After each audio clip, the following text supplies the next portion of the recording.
Good morning. This is Ed Wilson, the Microsoft Scripting guy, and I want to talk a little bit just about structured error handling. Now, when people hear structured error handling, sometimes they start to freak out and they go, "Oh no, Mr. Bill!" Yeah, but it's like, I don't know. It's not really all that complicated. Another way of talking about structured error handling, if you will, rather than using the big scary term, is to just simply say try, catch, finally. And this is a feature that was added into Windows PowerShell a couple versions ago. And it does have a tendency to confuse people. And the reason is that they try things and then errors don't get caught, and so they're like, dude, it don't work. Okay, so now the key thing to remember is there are three parts to try, catch, finally. They're named try, catch, and oh my god, no, dude, no, finally. Try, catch, and finally. Those are what the three things are called.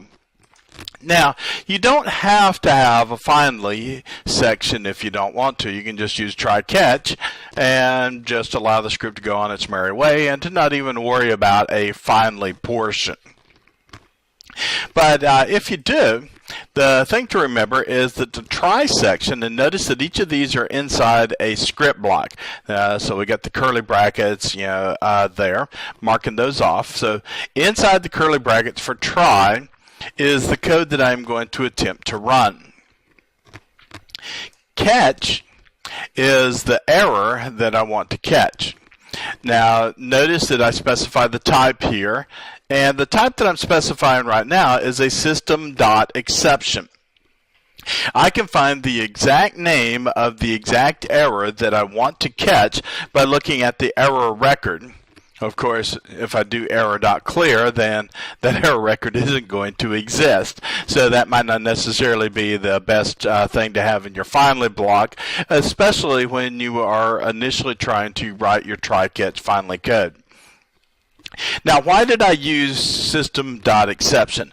Well, the reason I use system.exception is because system.exception is the class of errors from which all other errors derive. So the most basic error that I can possibly catch is a system exception. And so since I'm wanting my code to catch stuff for right now, then anything that happens that's bad, that is an error, I want to catch it. So that's going to be a system.exception. And what am I doing? Well, the what I'm going to do part goes again in a script block, which is right here, and I'm just simply going to write out dude, I caught an exception. Okay, it's not real exciting. Okay, then the finally. Now the thing about finally is that finally will always run, whether I catch an exception or not, whether I properly handle my exception or not, doesn't matter. The finally code will always run. So this is a really good place to put logging. So for instance, if I want to write to an event log, then I can do my try code, and it goes and does stuff. Catch stuff catches an error, and if it catches an error, then maybe I want to set a variable or something, and then based upon the outcome of try or catch, then I'm going to write either yay it worked or dude it didn't work to my event log, or maybe I'm going to write a specific event number, a 1 or a 2 or a 12 or 29, doesn't matter. Or maybe I want to send an email. This is a good place to send email that, hey, dude, we ran code and we didn't catch any errors. So if I've cleared my error stack, then if error.count is equal to 0, then that means, dude, there weren't any errors. So I could say that, hey, I ran this code and error.count errors occurred. So it's going to be 0, 1, 2, 29, 176, whatever. Errors are caught.